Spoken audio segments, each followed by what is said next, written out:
My name is Lipniskis and I own Levello Construction out of Denver, Colorado. I started with Contractor Dynamics back in March. It's been amazing. I have never done any marketing before. I have no marketing experience whatsoever. And so I came into this as a new construction company and it has definitely been like life-changing. My business has exploded because of it. Marketing is so expansive. It's not just trying to get leads. It's all about brand awareness, and the biggest thing that I've learned is consistency, and I think that's what I have to work on the most, but definitely brand awareness, consistency, and that it's more about your reputation versus you trying to force something on a customer. It's kind of who you are at the core. Yeah, so I'm at the Contractor Dynamics Dynamic Marketing Workshop, and my biggest takeaway so far is just having that dedicated time to marketing my business and our reputation and our brand that I really need to focus on. Absolutely, people should come to this event. I actually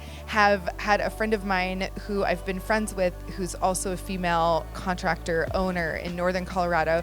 We've been friends on Facebook for about a year and a half. I've never met her in person, and I met her today, and I'm so excited about it. And absolutely, I think anybody who's in marketing or biz dev and owner should definitely come to this event. Absolutely. They'll get a lot out of it.